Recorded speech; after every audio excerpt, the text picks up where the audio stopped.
Single mother. So one of the comics earlier, thank you. Is that for my mom or for single mothers or just in general? You like me? She was always trying to stretch a buck. It was the generic brand, everything. Nothing wrong with the generic brands, right, you guys? Right? Everything, all our medicines. No, we didn't have Flintstones vitamins. We had the generic, you know. It wasn't like Fred and Barney. It was just prehistoric people I didn't recognize, you know. But even for like serious illnesses and stuff, generic brand medicine, we're coming back, you know, from getting it. And she'd be like, oh, relax, it has the same active ingredient in it, you know. She used to get them from our generic doctor. He did everything a real doctor would do, but without the MD. Thanks, Dr. Cook. Please. Mr. Cook. Kid, I didn't go all the way through med school, you know, 8 years and everything. What? I didn't. What you want from me? Whatever you're qualified for, I'm not qualified to do. I went to school, you know, I was a speech communications major. I can't even talk, you know, it's like I'm not really qualified to do anything, but I can clearly explain that to you if you want to. I've tried to get real jobs before. It's not the economy, people, it's my resume. My sister's a job recruiter. Even she couldn't help me, like. Poor, she's so sweet. She took a look at my resume. She was like, let's see what you got here. You have anything we could put on here that would look good on your resume? I was like, some glitter?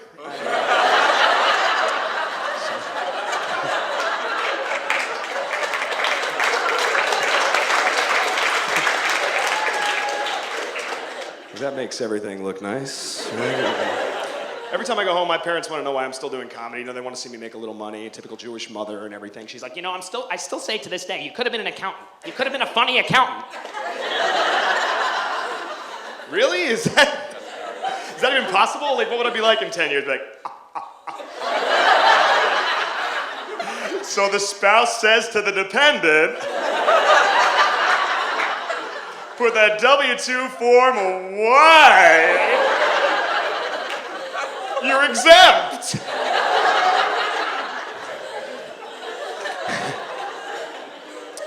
Thank you. I really wanted to go through that.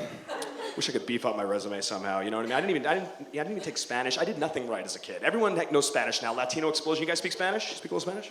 A little bit. Yeah, who needs it? Yeah. Gracias for being on my side there. You don't speak it. What'd you take in high school?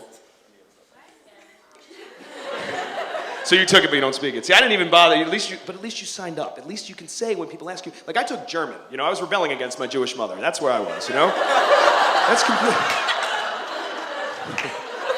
Now, Spanish is like a job skill. I was listening to NPR, and there was a news report. They were saying the national language could become Spanish one day. I'm speaking English up here, people. How am I going to earn a living? Like, all I know how to do in Spanish is, like, count to 10, you know? Thanks to Sesame Street, right? Like, when am I gonna have to be like a negotiator for very small transactions? You know?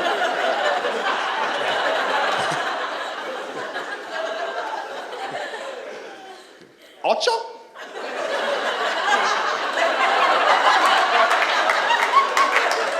Diez.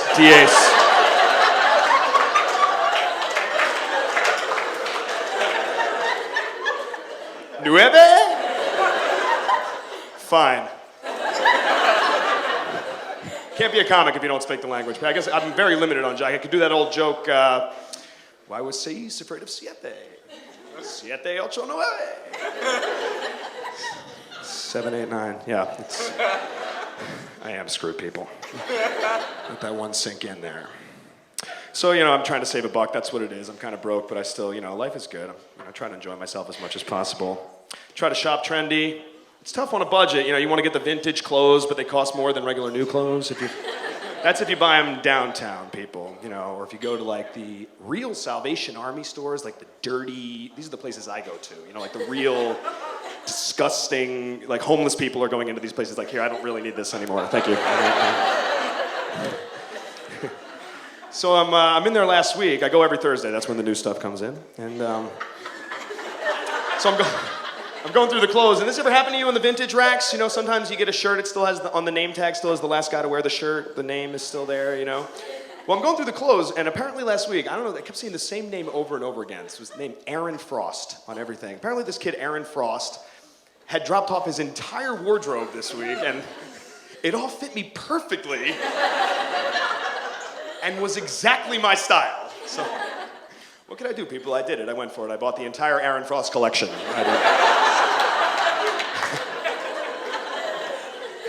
Now I get to walk around pretending like I have my own exclusive designer label, like super exclusive, you know? My girlfriend like found one of the shirts on the floor. She was like, "You're so hip.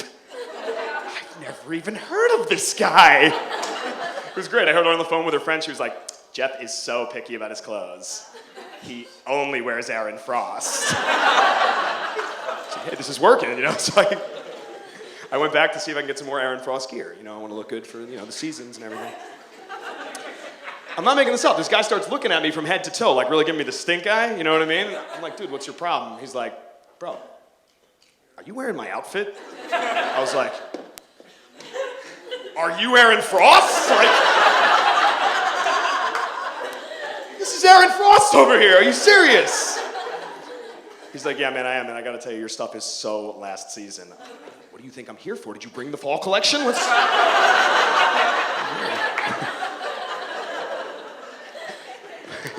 One thing I won't do, though, I won't wear the Aaron Frost. I have two rules in the vintage stores. I don't do the shoes, I don't do the underwear, but, you know, because I deserve fresh. Yeah, ew, exactly. Fresh shoes are a must. I'm a little bit of a sneakerhead, I have to admit, and I was picking up new kicks last week. I'm in the store, and something happened that hasn't happened to me since I was, like, maybe 6 years old. The salesman took my foot in his lap.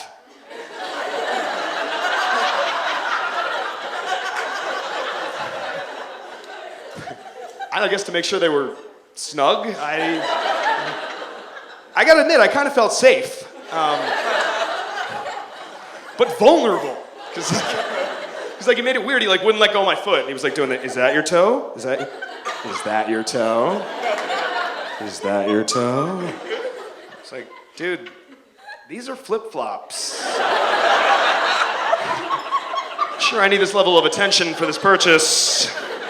Thanks for your attention, guys. I gotta go. Good night.